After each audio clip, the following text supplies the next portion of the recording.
নমস্কার বন্ধুরা, welcome to my channel. আজকে আমি শুরু করব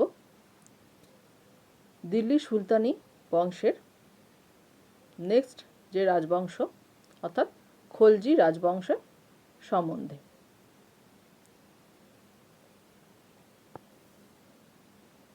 পুজো কেটে গেছে, তোমাদের আশা করি পুজো সবার ভালোই কেটেছে। তো এবার আবার আমাদের মন দিয়ে পড়াশোনা করার পালা। তো আজকে আমি খলজি রাজবংশ নিয়ে আলোচনা করব। ভিডিওটি শুরু করার আগে তোমাদের সকলকে জানাই আমার তরফ থেকে বিজয়ার অনেক অনেক শুভেচ্ছা। তো চলো শুরু করি। খলজি বংশের প্রতিষ্ঠাতা হলেন জালালুদ্দিন ফিরোজ খলজি।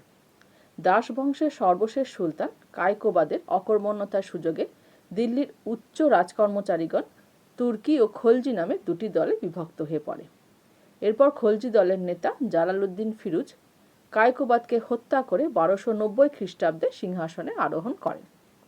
তাহলে এখান থেকে আমরা জানতে পারলাম যে খলজি বংশের সূত্রপাত কিভাবে হয়েছিল। এরপর জালালুদ্দিন সুলতান হয়ে উদারতার নীতি গ্রহণ করেন ও তুর্কি অভিজাতদের উচ্চ পদে বহাল করেন। তার সময় প্রায় 1.5 লক্ষাধিক মঙ্গল সৈন্য দিল্লি আক্রমণ করলে আলাউদ্দিন তাদের পরাজিত করেন ও বহু মঙ্গল ইসলাম ধর্ম গ্রহণ করে দিল্লিতে বসবাস করতে থাকে ও নব মুসলমান নামে পরিচিত হয়। তাহলে কারা নব মুসলমান নামে পরিচিত হয়েছিল? না, মঙ্গলরা।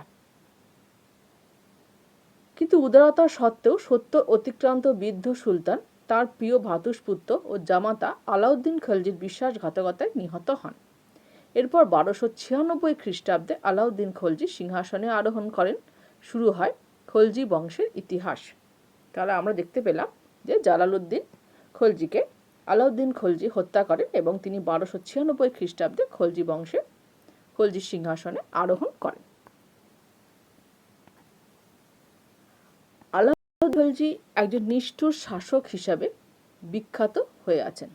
সিংহাসনে তার অধিকারকে সুনিশ্চিত করতে তিনি জালালুদ্দিন খলজির সমস্ত বংশধরদের নির্মমভাবে হত্যা করেন। সিংহাসনে বসে তিনি নানাবিধ সমস্যার সম্মুখীন হন। ভারতের সীমান্তে মঙ্গলরা বিদ্রোহ ঘোষণা করলে তিনি তাদের পরাজিত করেন। নব মুসলমানরা উচ্চ পদ না পেয়ে সুলতানের বিরুদ্ধে বিদ্রোহ ঘোষণা করলে আলাউদ্দিন কঠোরভাবে এই বিদ্রোহ দমন করেন ও একদিনে প্রায় 30,000 নব মুসলমানকে হত্যা করেন। তাহলে নব মুসলমানদের হত্যাকে করেছিলেন? না, বলতে হবে আলাউদ্দিন খলজি।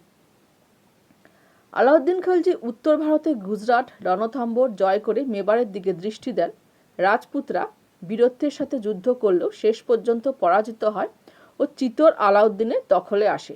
এই চিতোর সম্বন্ধে আমরা একটু জানি যে বর্তমানে কিছুদিন আগে যে সিনেমাটা হয়েছিল রানী পদ্মাবতী, তো সেখান থেকে আমরা কিছুটা আলাউদ্দিন খলজি সম্বন্ধে জানতে পারি। তবে ওটা সিনেমা, এটা হচ্ছে ইতিহাস। এরপর মালব উজ্জয়িনীও তিনি অধিকার করেন। আলাউদ্দিন খলজি সর্বপ্রথম দক্ষিণ ভারতে মুসলমান আধিপত্য প্রতিষ্ঠা করেছিলেন। এটা খুব ইম্পর্টেন্ট কোশ্চেন যে কে দক্ষিণ ভারতে মুসলমান আধিপত্য প্রতিষ্ঠা করেছিলেন। প্রথম তিনি হলেন আলাউদ্দিন খলজি। দক্ষিণ ভারতের আলাউদ্দিনের অভিযানের নেতৃত্ব দিয়েছিলেন মালিক কাফুর। এটাও কি ইম্পর্টেন্ট কোশ্চেন। দক্ষিণ ভারতে আলাউদ্দিনের যে অভিযান হয়েছিল তার নেতৃত্ব দিয়েছিলেন কে? তখন বলতে হবে মালিক কাফুর। প্রথম দেবগিরি জয় করেন, তারপর বরঙ্গল দার সমুদ্র সুলতানের অধীনে আনেন। তবে আলাউদ্দিন দক্ষিণের রাজ্যগুলিকে করদ রাজ্যে পরিণত করেন, তার প্রত্যক্ষ শাসনাধীনে না এনে। এটা তিনি কেন করেছিলেন? না, যেহেতু উত্তর ভারত বা দিল্লি থেকে দক্ষিণ ভারত অনেক দূরে ছিল, তাই শাসন কাজে অসুবিধার জন্য তিনি দক্ষিণ ভারতের রাজ্যগুলোকে প্রত্যক্ষ শাসনাধীনে আনেননি। শাসক হিসেবে আলাউদ্দিন খলজি সুলতানের যুগে এক বিশেষ গুরুত্বপূর্ণ স্থান অধিকার করে আছেন। তিনিই প্রথম এক স্থায়ী সামরিক বাহিনী গঠন করেন। সৈন্যবাহিনীর ভরণ পোষণের জন্য দ্রব্য মূল্য নিয়ন্ত্রণের ব্যবস্থা করেন। তিনি সাহানাই মন্ডি নামক কর্মচারী নিযুক্ত করেন বাজারের ওপর সরকারি কর্তৃত্ব বজায় রাখার জন্য। এটা খুব ইম্পর্টেন্ট কোশ্চেন যে স্থায়ী সামরিক বাহিনীকে গঠন করেছিলেন, তখন বলতে হবে আলাউদ্দিন খলজি। দোয়াব অঞ্চলে কৃষকদের কাছে রাজস্ব হিসাবে শস্য মজুত করা হতো দিল্লির বিভিন্ন গুদামে। দুর্ভিক্ষের সময় প্রতি পরিবারকে আধমন করে খাদ্যশস্য দেওয়া হতো। মূলত রেশনিং ব্যবস্থার প্রচলন আলাউদ্দিন খলজি প্রথম করেছিলেন। তাহলে রেশনিং ব্যবস্থার প্রচলন প্রথম কে করেছিলেন? না আলাউদ্দিন খলজি। তিনি সকল প্রকার জমি বাজেয়াপ্ত করে খালসা বা সরকারের খাস জমিতে পরিণত করেন। এর ফলে কৃষকদের সাথে সরকারের সরাসরি সম্পর্ক স্থাপিত হলো। আমিল নামক সরকারি কর্মচারী এইসব কৃষকদের থেকে সরাসরি রাজস্ব আদায় করত। কারা আদায় করত? না আমিল নামক সরকারি কর্মচারী। আলাউদ্দিন সামরিক বাহিনী সংস্কার করার জন্য দাগ ও হুলিয়া প্রথা চালু করেন। এটা খুব ইম্পর্টেন্ট। দাগ ও হুলিয়া প্রথা কে চালু করেন? খুবই ইম্পর্টেন্ট। এটা দাগ হলো ঘোড়া দুর্নীতি বন্ধ করার জন্য ঘোড়ার গায়ে লোহা পুড়িয়ে দাগ দেওয়া হতো। আর হুলিয়া হলো প্রত্যেক সৈন্যের দৈহিক বিবরণ লিপিবদ্ধ করা, যাতে তাদের বুঝতে সুবিধা হয়।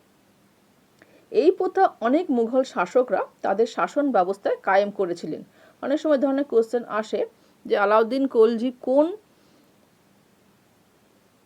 কোন সংস্কার মুঘলরা তাদের শাসন ব্যবস্থায় বজায় রেখেছিলেন, তখন বলতে হবে যে দাগ ও হুলিয়া প্রথা।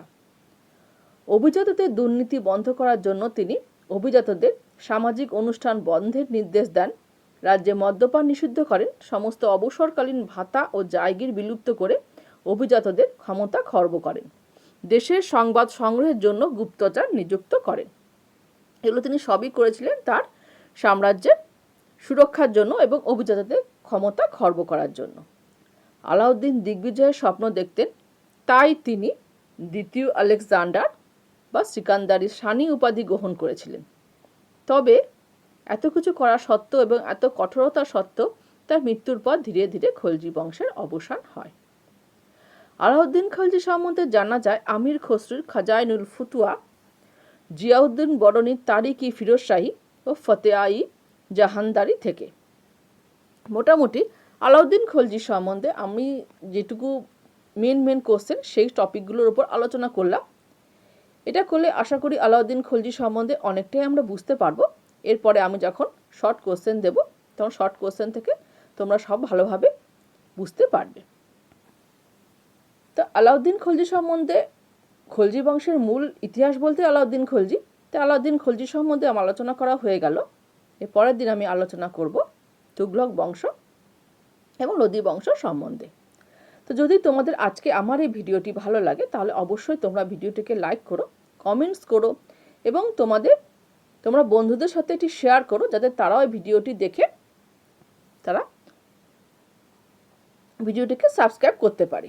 এবং যারা এখনও অবধি আমার চ্যানেলটিকে সাবস্ক্রাইব করনি তারা অবশ্যই আমার চ্যানেলটিকে সাবস্ক্রাইব করে নিও, যাতে আমার পরবর্তী ভিডিওর নোটিফিকেশন তোমরা অবশ্যই পাও এবং পাশে থাকা বেল আইকনটিকেও প্রেস করে দিও। তোমাদের যদি কোনো কোশ্চেন জানতে ইচ্ছা করে বা কিছু বোঝার দরকার হয় তাহলে অবশ্যই আমার কমেন্ট বক্সে লিখে জানিও, আমি সেখান থেকে তোমাদের সেগুলোর অ্যান্সার করে দেব। আজকে আমি এখানে শেষ করলাম।